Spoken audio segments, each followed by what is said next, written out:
Good afternoon. I'm Alan Flowers, the chair of the Anglo Belarusian Society, and today, jointly with Scotland Street Press, we're holding a discussion of the English translation of Maxim Znak's book of tales, the Zekameron.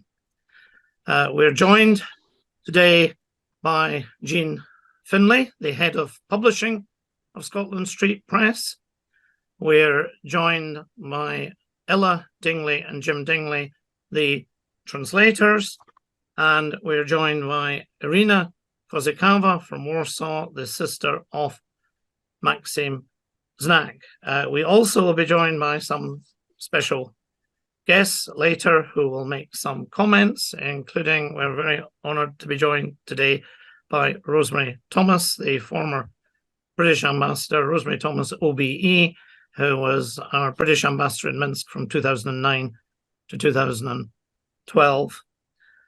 I'm now going to pass to Jean Findlay to introduce this publication on behalf of her Scotland Street Press, and then chair the discussion with the panel. Thank you. Jean. Well, good afternoon, everybody. Were you going to show the short video first, or? Yes, sorry, we will go in, and if we could call up Ken McBain, he's going to bring the video up on his screen. Just a video to show, what we plan to do is to show some context, Belarus and the background to political imprisonment as a result of the 2020 events.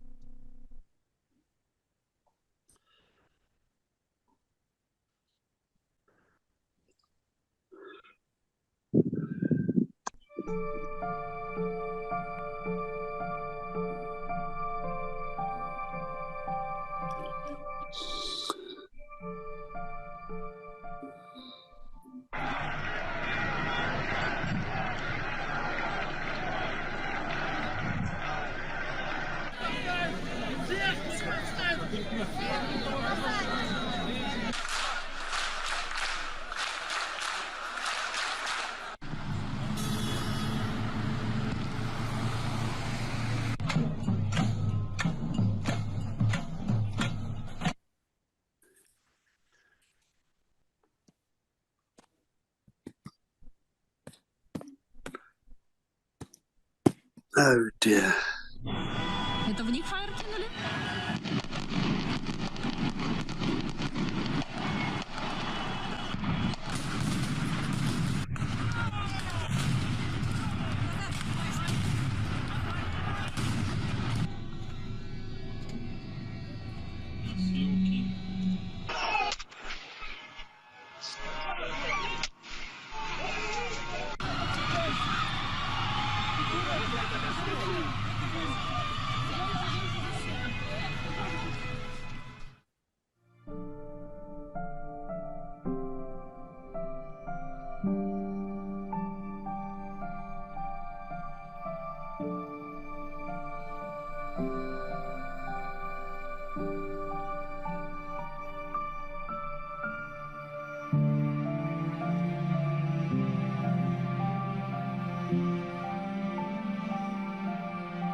Thank you. And now over to Jean. Thank you.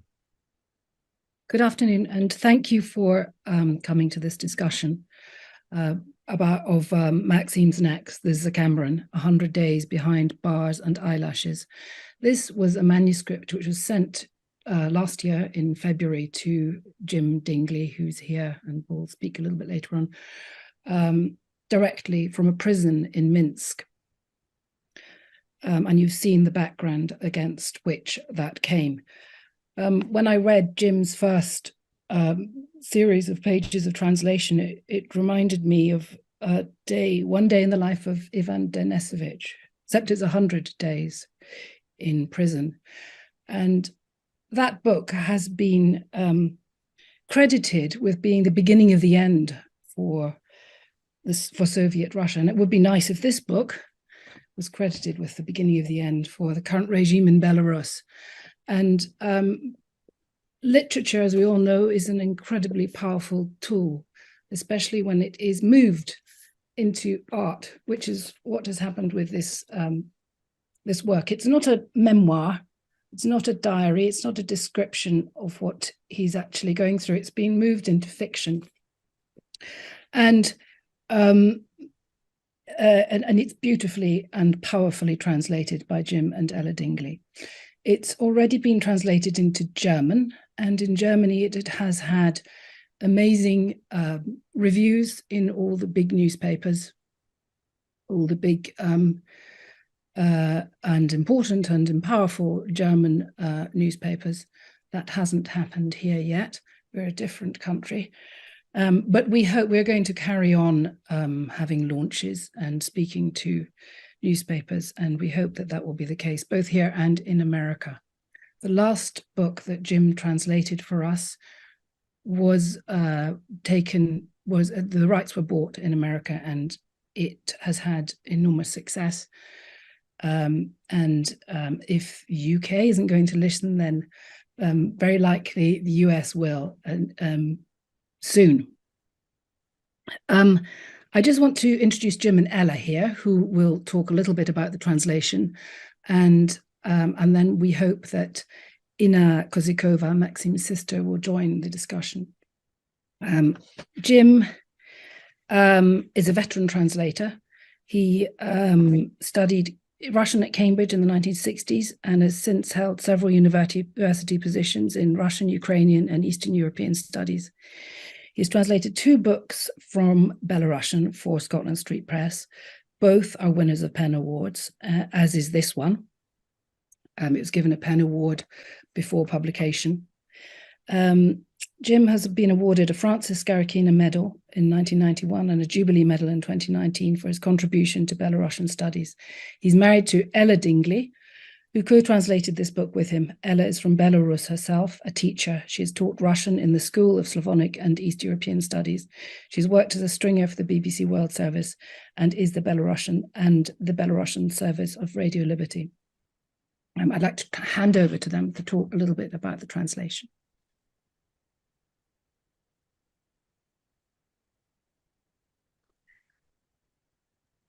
There we are. Sorry about that. Thank you, Jean, very much. I would like to thank you certainly as well for being willing to publish this book. It's always a risk publishing a book from a country that nobody has heard of in this country, and I'm afraid still is not showing much interest in. So thank you, Jean, very much for that. Thank you to Alan, and thanks generally to the Anglo-Belarusian Society for organising this session. There's not much, I think, that we can say that is of general interest about the minutiae of translation. I would like to say, however, that there are some people involved who aren't here today, but I would like to thank especially someone who is, and that is Maxim's Znak's sister, Irina. Veľmi ďakujem.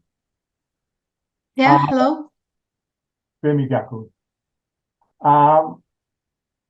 And the first person who isn't here that I want to thank is the poet Irina who was at school together with Maxim Znak, and wrote the introduction that appears in the book published in this country and in the German translation.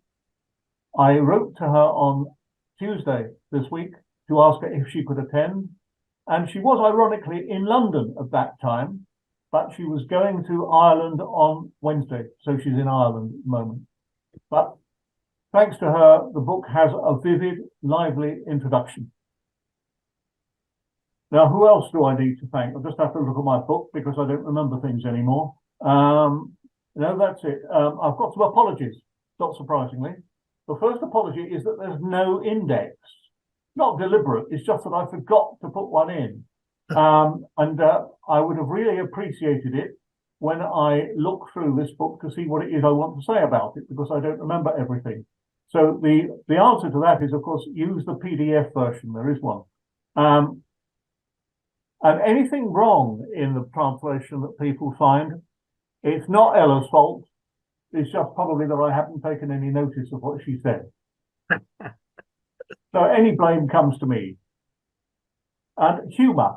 Now, humour is very difficult to translate, but what I think is striking about this book is that there is something humorous about each of the stories. It's humour that occurs in very different ways, and Ella was enormously helpful in pointing out some of the ways which weren't immediately obvious to me. That is probably, due to a background in all the writers in Russian and in Belarusian who are indeed humorous. But there was something specific about Maxim's humour that I think I tried to get across with Ella's enormous help, and I hope I have succeeded. Let's say, if I haven't succeeded, it's not Ella's fault, it's mine. The other thing I want to, it's not apologies for, but to point out is there are a large number of footnotes, which is no bad thing. There are footnotes in the German translation as well, except they're different. And I was quite amused to see what was in the German footnotes and what was in the English footnotes. One particular moment is when Maxim is writing about self-combustion. And one of the participants in the story says, "Oh, that's like Bleak House." Now, I should perhaps have added a footnote. I wonder how many people remember Bleak House, even know that there is something related to self-combustion. And the other thing that needed a footnote, but I was afraid of it because it would have been too long, are the initials "AU yeah." I have no idea how to translate it, but it's a kind of cult of prison life among young people today in Russia and therefore in Belarus as well. Yeah, something about self-glorification, something like that. And the other thing I suppose I ought to apologise for occurs in story 28. It was Maxim's habit always to have a title for a story that was taken from the story itself. But this one about fungus growing on the wall actually invited a quotation from a poem by Sylvia Plath, and I couldn't resist it. I'm sorry about that. But I think it makes sense within the context. That really is all I want to say.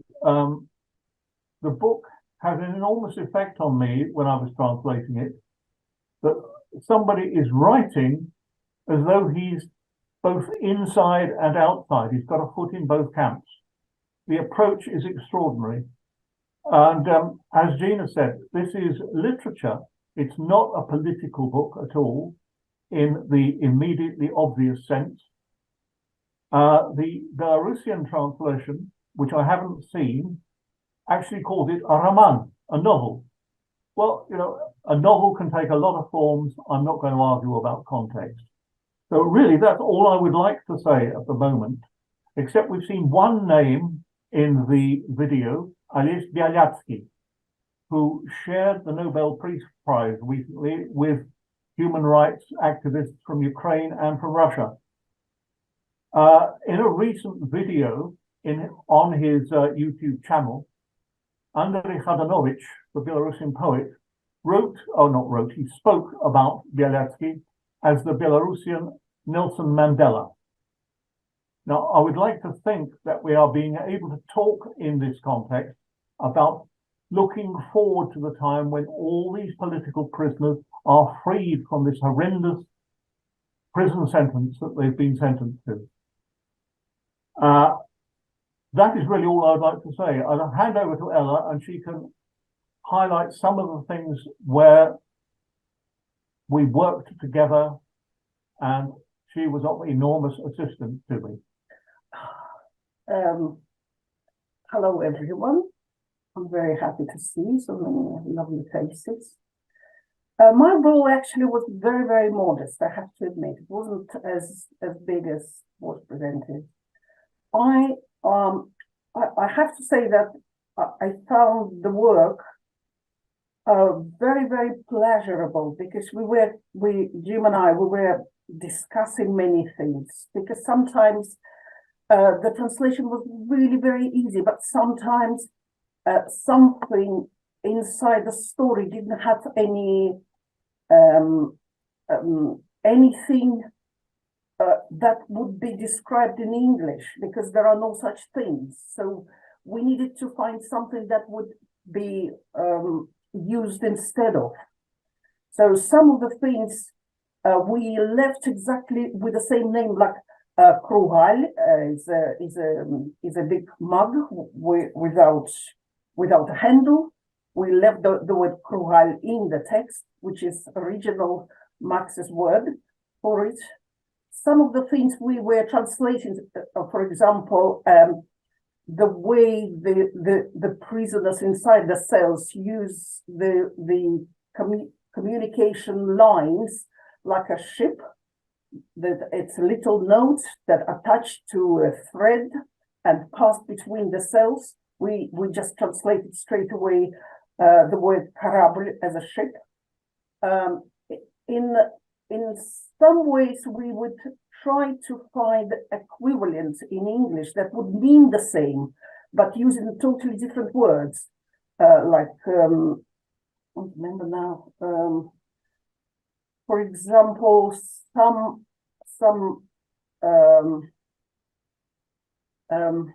of the expressions that use different images in Russian language and in English language, but mean the same thing. So the work was really inspiring, because we spent so much time discussing and finding the best possible resolution to some of the problems. And I hope that the readers will find the book really a real pleasure to read. Thank you. Thank you. Thank you. Thank you both very much. Irina, I was wondering if I could ask you something about the book. Do you have any comments to make about it, or about the way you got it out and eventually into the open? I think you're the person who contacted us and the Germans about publishing it.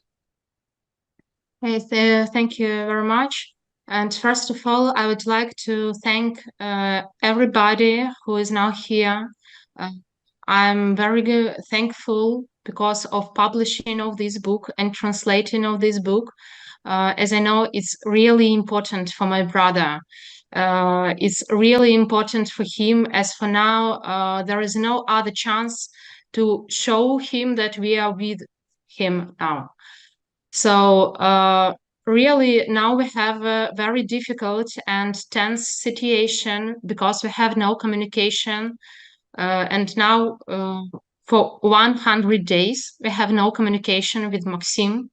But the last time when we had communication, he wrote in the letter to our father that it's such a good news. It's perfect that my book will be translated to English, because I know that translation is often better than the original. So that is why thank you very much for this chance to be maybe better than original. Unfortunately, now I don't have an English book in my hands because we were forced to leave country with my family. And really, I have only a few things with me, but I know that this story is very important for my brother, and it's really not a political story for him. It's a story about different people, about their lives, about their intention to live in a very difficult and hard situation. And the only thing they can use in prison is humor. And I know that the only thing he can use now is humor. And when I've read the manuscript for the first time, I was impressed because it is written with such absolute love to life. And as for me, it's something impossible, because in such difficult circumstances, he done it. So it's I'm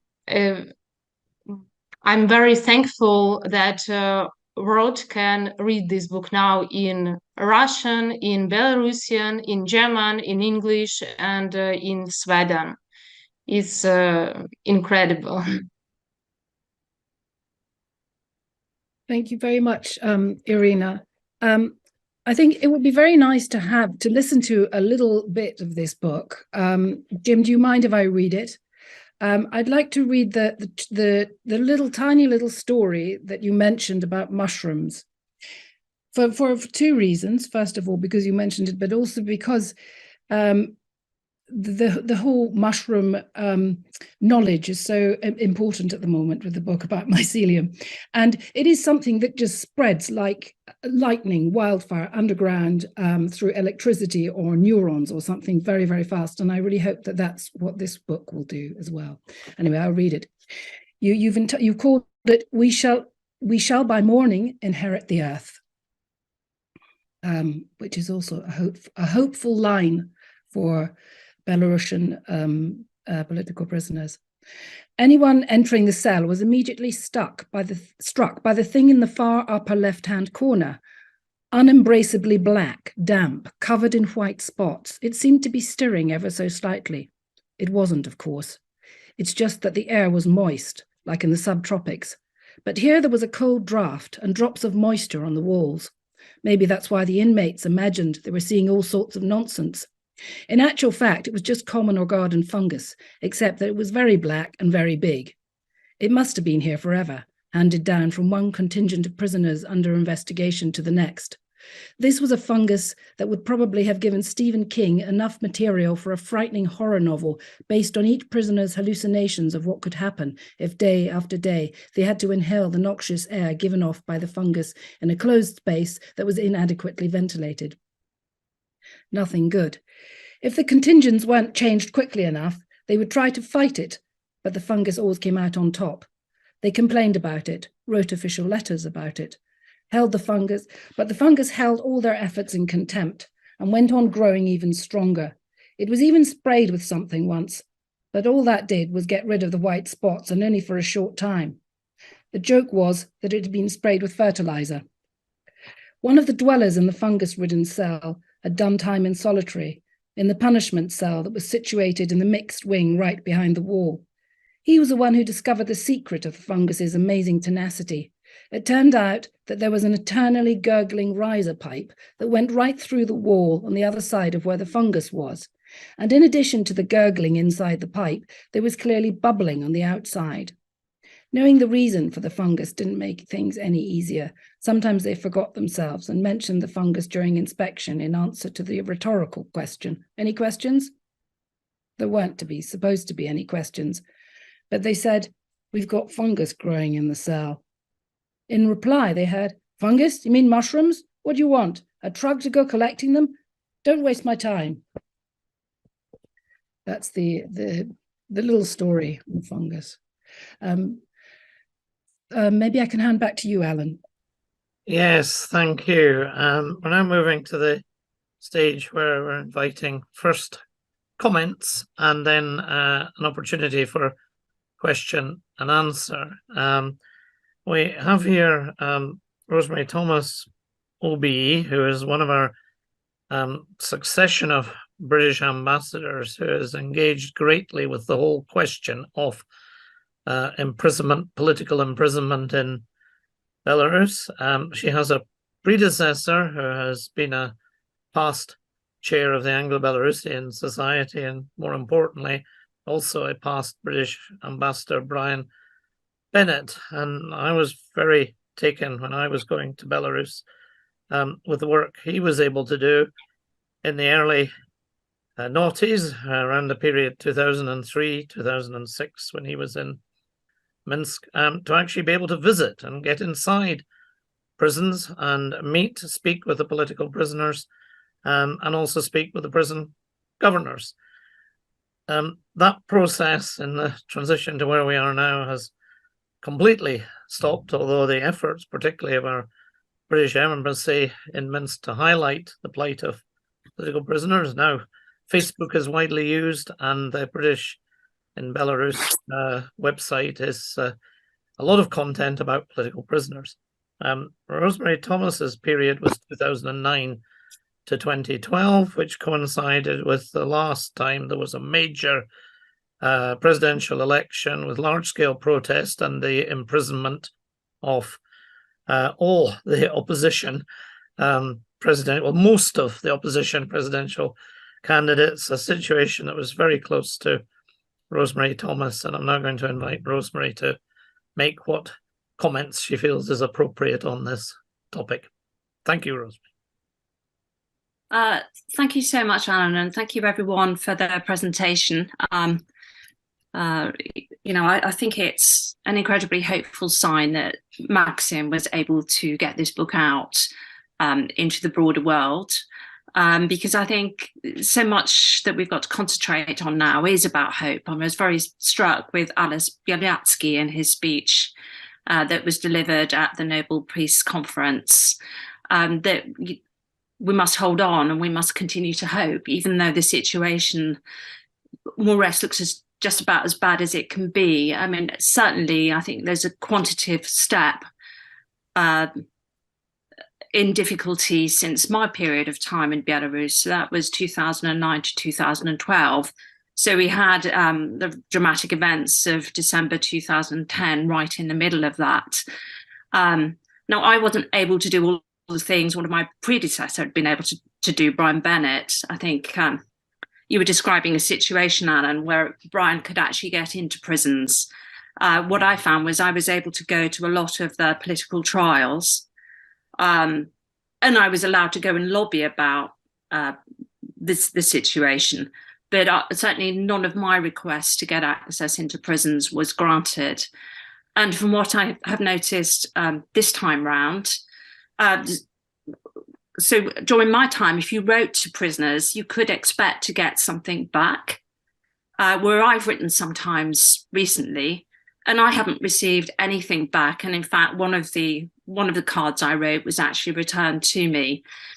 And I think, I don't know if that matches with other people's experience, but if so, it seems to me that every time there is this awful standoff between the democratic opposition and authoritarian Lukashenko, because he gets more and more afraid, he has to react with more and more violence each time this happens.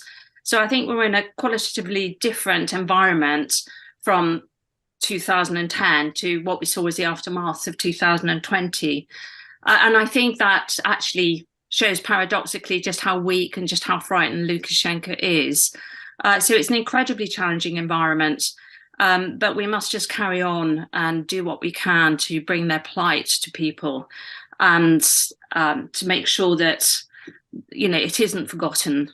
So I very much welcome the publication of this book. Happy to come back to the political side afterwards, but you're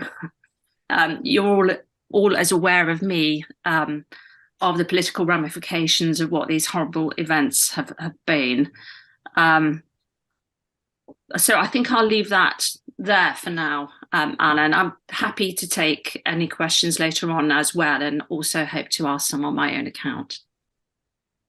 Excellent. I'm now going to open up if anybody else wishes to make a comment.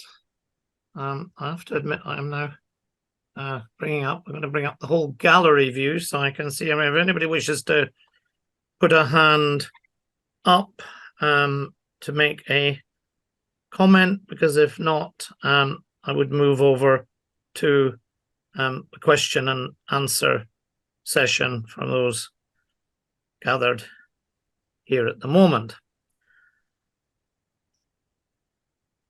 Do we have any Alan, questions? Yes, Alan, Jim. Irina mentioned a letter from Maxim to his father. Part of that letter was sent to us too, and I can read it out if you would like. I've got a translation. Yeah? Thank you. Yes. Yeah, Yes, I can do yeah. that. So this is from a letter from Maxim himself from prison about Scotland Street Press. Previously, I knew only about Scotland Yard. I am really happy at the thought that the translation is successful. It's really great, especially in English, the most widespread language of books. Wonderful. Thanks to those who made this miracle possible. I am very grateful. In his Legends of the Arbat, Mikhail Vela has a story about a poet from the mountains who became famous because a free translation was made of his poems by two lads of Jewish nationality. That's what he says actually in the letter. I've forgotten who it was. Perhaps Rasul Gamzatov. Yes, it was. That is the right poet, actually, Gamzatov. But the point is that the translations were better than the original. Perhaps it's like that here. I would never say that it's better than the original, and I would be unsure about Rasul Gamzatov as well. That would be good. I'm keeping an eye on the fate of the publication. Fingers crossed. Well, how can I keep my eye on anything? The view from my room is limited.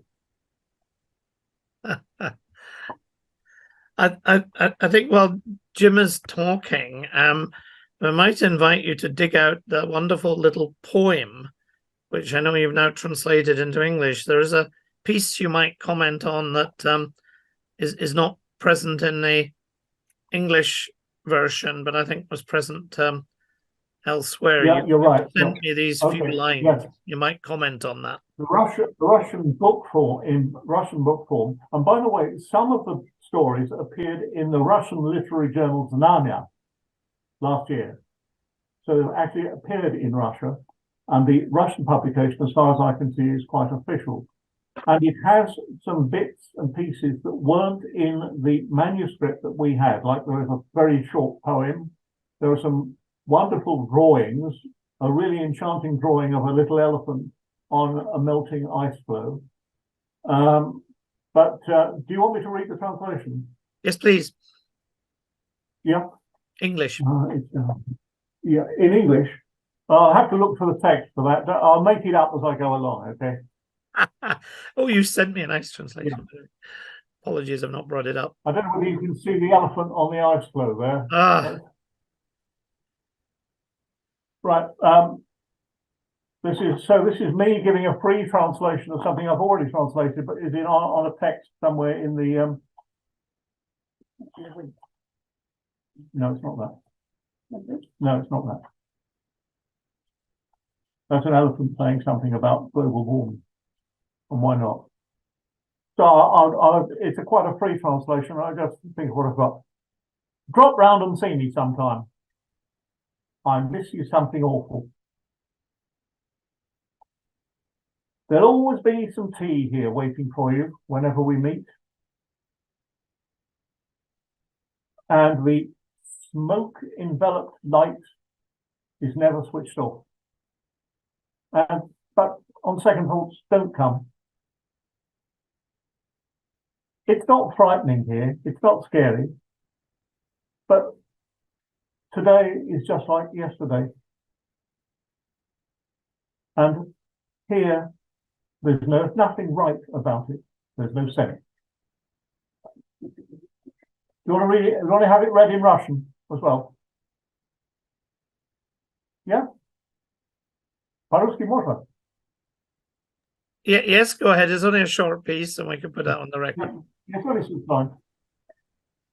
Заходи ко мне в хату, скучаю. Тут при встрече всегда поет чаем, и не гаснет прокуренный свет. Впрочем, не приходи. Тут не страшно, но сегодняшний день как вчерашний, и ни смысла, ни правды здесь нет. Okay. What so Yeah. strongly comes across is the remarkable sense of humor that Maxim has managed to retain from these drawings that you've nicely drawn our attention to the points you made about each of the tales, with a little quirk in it, and delightfully that poem as well.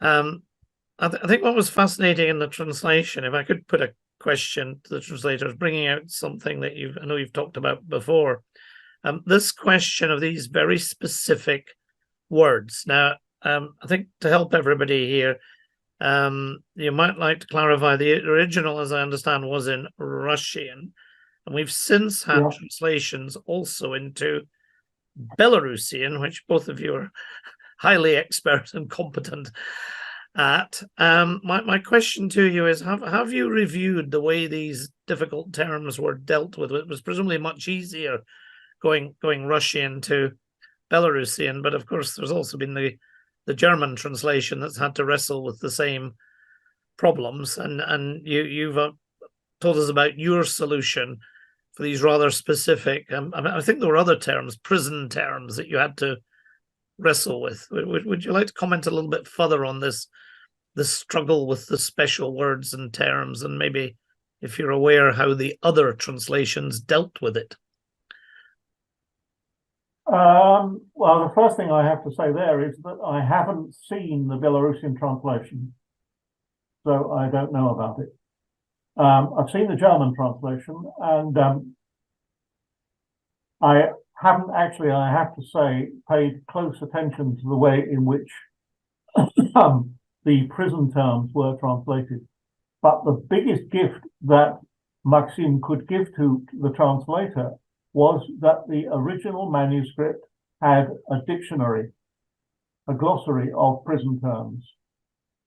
And that was enormously helpful.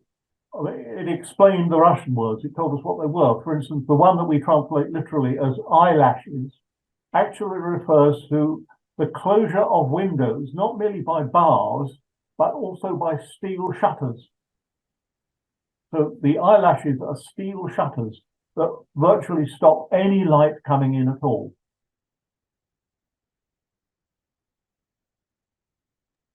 Anything else? No, I think that clarifies it. Does That's anybody else wish to bring up a question before we close off with last comments from the panel, and maybe from Rosemary? Hi, it's Ken here. I'm wondering, I guess, particularly from yourself, Irina, how you deal with the difficulties of not wanting everyone to be silent, because that feels like the regime is winning, but the risks to individuals and their families of any publicity and any, putting your head above the parapet in order for people to know what's going on. How do you deal with that tension and difficulty? Thank you for your question. So really the situation is very difficult, and now entering in a public space may cause problems, I can say so.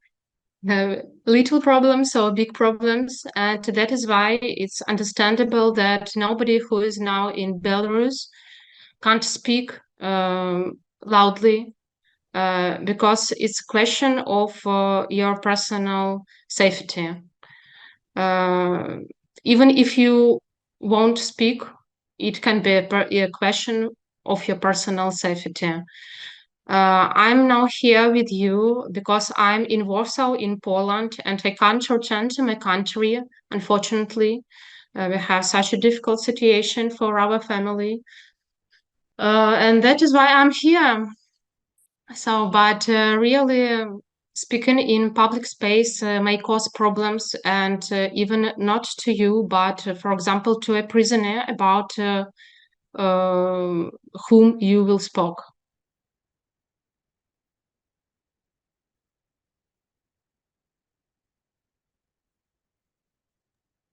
Have I answered a question?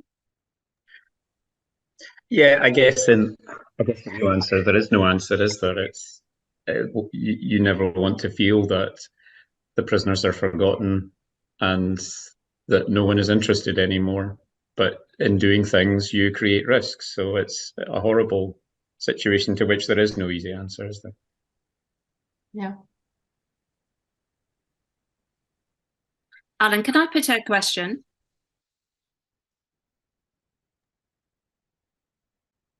You haven't unmuted.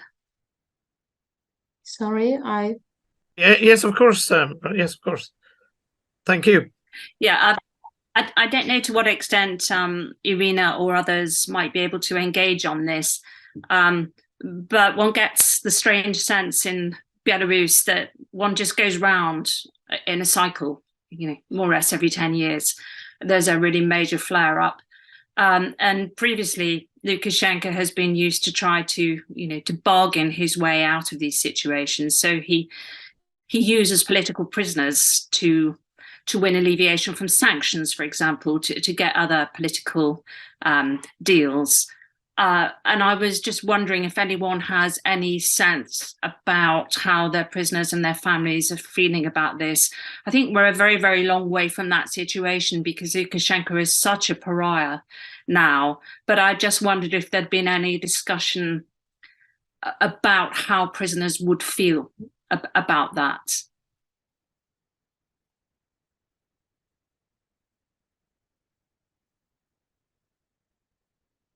That's to you, Irina. The feeling about should there be more sanctions? Should there be less?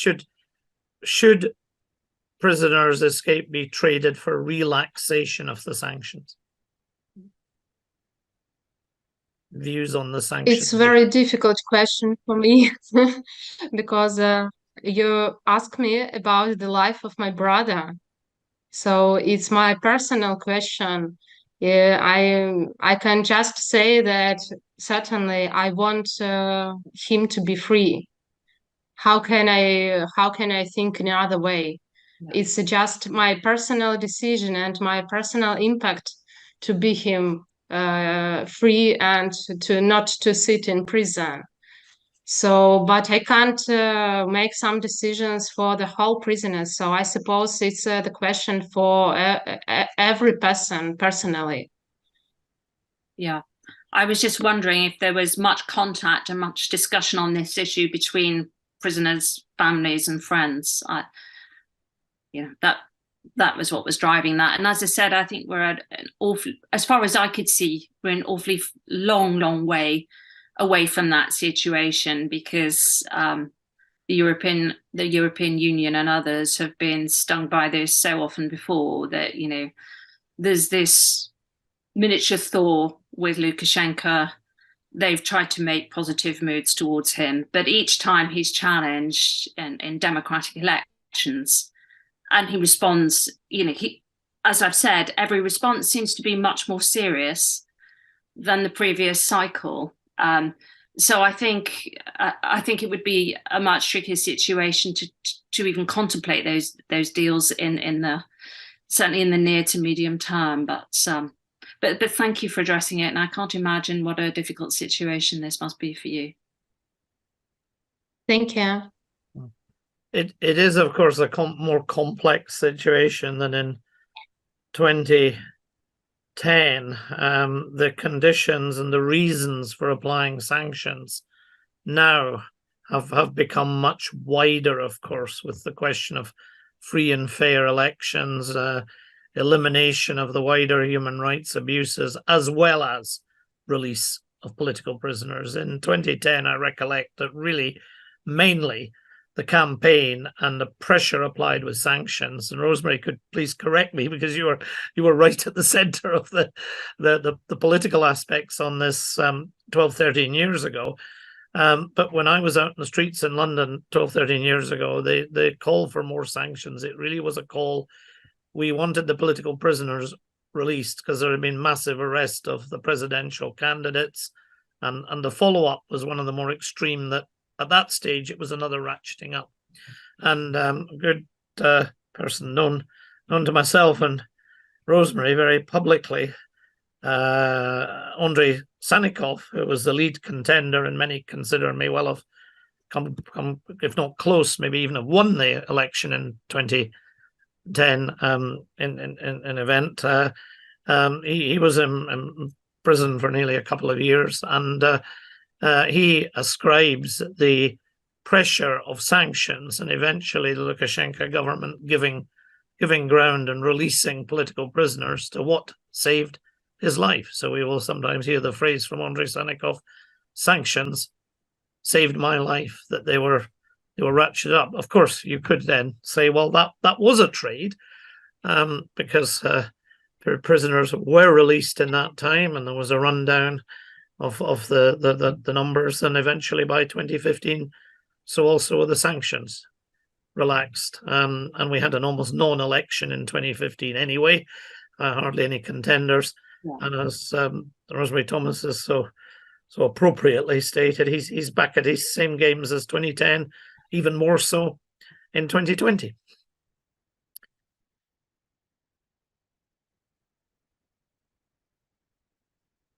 Any other comments then on the political prisoner question before I maybe round up with a summary? So we'll maybe, Jean, want to go once more around the panel for any closing comments the panel and Rosemary might want to make, and then I'll just make a closing announcement about International Day of Solidarity on the 21st of May, 2023. So, to Jean, any final comment? Well, we hope to have a London launch of this book in the autumn. So we hope that will raise more awareness of the situation and get some reviews in some of the broadsheets. We hope perhaps the London Review of Books will do a roundup of books similar to it and it. I also want to say, Irina, that I can post a lot of books to Warsaw if you like. You just pass your address to Ken or Alan, and I can send you as many books as you like. Okay, thank you very much. It's not a question to you, it's just I have a few things in my life now because we leave Belarus without a lot of things. To Jim and Ella, if you'd like to unmute. Jim, any last closing comment?